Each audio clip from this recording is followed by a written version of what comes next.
Kenapa? Enggak, kayak ada yang lewat-lewat. Oh, emang suka ada ular. Kalau enggak bisa. Masih banyak. Kirain tadi udah mau diserap semua ya Bang ya. Kirain udah selesai tapi masih banyak.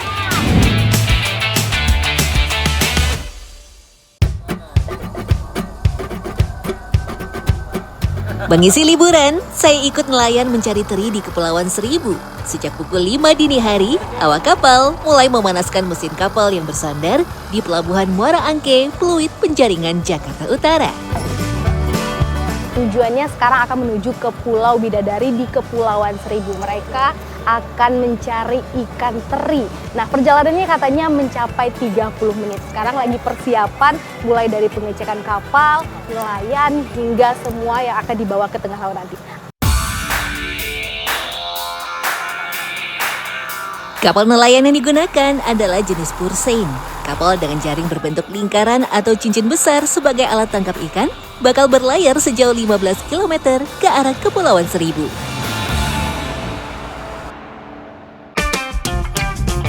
Ternyata memang gak gampang ya. Baru juga memulai perjalanan, saya sudah mulai oleng nih. Beda banget sama para ABK, anak buah kapal yang super strong. Mereka malah tinggal di dalam kapal. Jadi sudah terbiasa melakukan aktivitas sambil berlayar. Wawin, pemilik kapal sekaligus nahkoda, paham betul di mana titik-titik ikan berkumpul. Sudah terjun di dunia perkapalan sejak usia 15 tahun, instingnya tentu saja makin tajam. Skill membaca arah menggunakan rute dengan titik koordinat, tak usah diragukan lagi. Komando mengarahkan jalur kapal dan kapan eksekusi tebar jaring pun dengan mudah ia tentukan. Saat nahkoda menyalakan sirine, para ABK pun langsung menebar jaring. ABK yang sudah bekerja puluhan tahun dengan sigap menurunkan perangkap jaring sedalam 9 meter.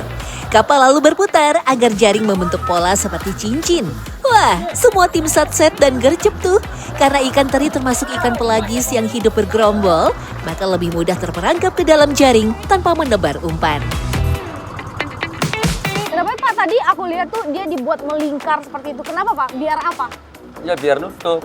Kalau nggak dilingkarinnya ikannya nggak masuk, keluar semua. Biar nutup gitu.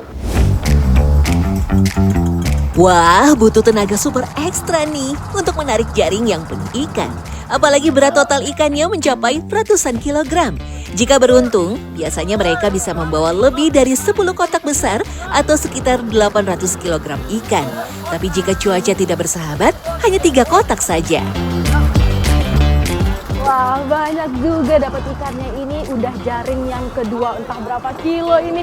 Dan dalam satu keranjang ini memang terdapat banyak jenis ikan, tapi lebih banyak diisi sama si ikan teri ini. Oh, ini karena memang musimnya lagi ikan teri, kata bapak-bapak kata nelayannya. Ini kalau kali ini udah selesai target belum Bang ini? Belum. Masih lagi? Berapa kali lagi? Banyak lah. Masih banyak. Kirain tadi udah mau diserap semua ya Bang ya. Kirain udah selesai tapi masih banyak. Hirul yang sudah lebih dari 40 tahun menjadi nelayan biasanya mengantongi lebih dari 200.000 per hari. Itu belum termasuk bonus dari hasil tangkapan ikan loh.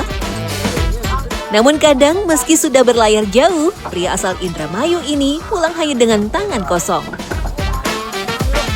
Berarti kalau misalnya lagi nggak dapat, itu biasanya karena apa Pak? Ya karena faktor cuaca kadang-kadang, faktor nggak ada ikan, harus deres, bisa jadi Mbak. Tidak dapat. Berarti nggak dapat penghasilan juga dong Pak? Ya, nggak dapat juga disuguhin aja. Yang penting sehat, berangkat lagi besoknya, udah. Yang ada rezeki, kan kayak gitu orang nelayan.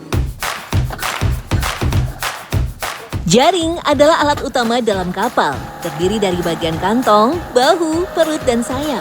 Sementara tali, pelampung, pemberat, dan cincin atau ring adalah alat penunjang. Tak jarang jaring berpotensi rusak sehingga perlu perbaikan saat itu juga. Maka tak heran para ABK lihai menjahit jaring yang panjangnya ratusan meter. Membelah ombak menuju titik harapan tentu perlu skill yang tak main-main. Gelombang yang menyapu terkadang tak menentu. Amin Kolamin bertugas mengemudikan kapal dengan kode dari nahkoda. Mengontrol arah angin, haluan dan ombak laut adalah tanggung jawab pria 48 tahun ini. Jika hasil tangkapan ikan sudah maksimal, para nelayan kembali ke dermaga pelabuhan. Proses bongkar muat ikan pun dimulai. Ikan disortir berdasarkan jenis dan ditimbang.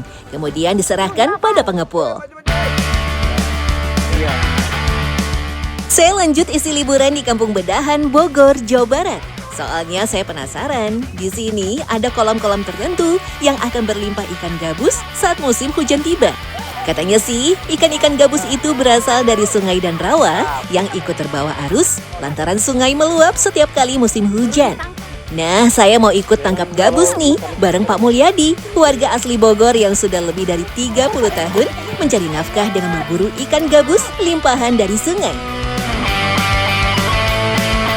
Kadang kalau kita udah dari pengalaman, dari masih kecil, jadi kalau misalkan kesenggol ikan, langsung kita ikutin aja.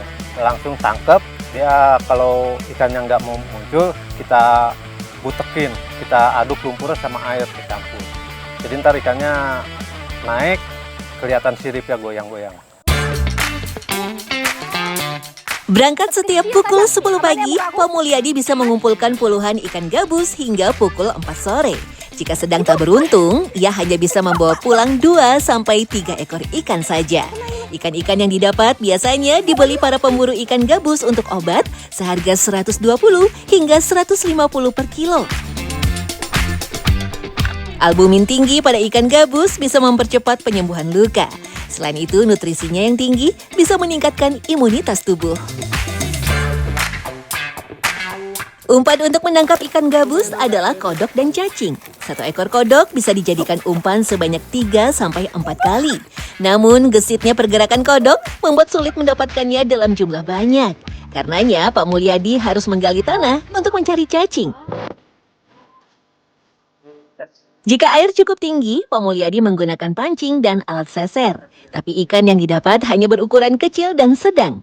Di sisi lain, Pak Mulyadi bisa saja mendapat ikan emas, sepat, atau mujair. Jika jaring seseran tidak membuahkan hasil, tanganlah yang diandalkan.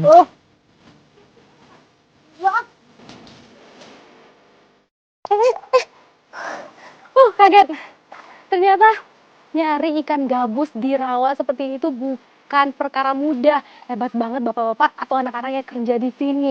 Itu pijakan yang saya berdiri ini, itu licin dan juga dalam. Jadi kalau berdirinya kurang tegap itu bisa terpleset. Keren sih emang yang kerja di sini. Pak, aku coba bagian ujung situ ya. Ada banyak resiko di balik pencarian ikan gabus seperti ini. Limpahan air yang terbawa arus bisa saja membawa kepingan beling, cangkang kerang, duri tajam, atau barang lain yang membahayakan. Selain rentan terluka, ancaman digigit lintah hingga ular menjadi bayang-bayang menakutkan bagi saya. Seperti pengalaman Pak Mulyadi beberapa tahun silam, dililit ular saat tengah asik mencari ikan kaya manfaat ini. Nyari ikan waktu banjir, saya pernah dililit ular, tapi alhamdulillah sih nggak dipatok. Cuma dililit aja. Iya. Bayangan ular dan hal lain yang menyeramkan membuat saya sedikit ngeri saat tengah mencari ikan gabus bersama Ibu Mulyadi yang juga tiap hari mencari gabus untuk kebutuhan dapurnya. Tiba-tiba ada sesuatu bergerak melewati kaki saya. Mana nih ikan baru sedikit nih Bu dapatnya. Iya, mana ya belum mabok ini ikan. Ikan ada di sini. Udah nggak apa-apa. Serius. Ikan takut. Yuk. Kenapa? Enggak kayak ada yang lewat-lewat. Oh, emang suka ada ular. Kalau Ibu. enggak bisa. Ibu beneran. Iya. Enggak sih, enggak galak. Gigit sedikit. Ibu tadi soalnya ada yang gerak-gerak. Mengisi liburan dengan ikut kegiatan para pencari ikan teri dan pencari ikan gabus tentu saja menambah pengalaman seru yang tak pernah bisa saya lupakan.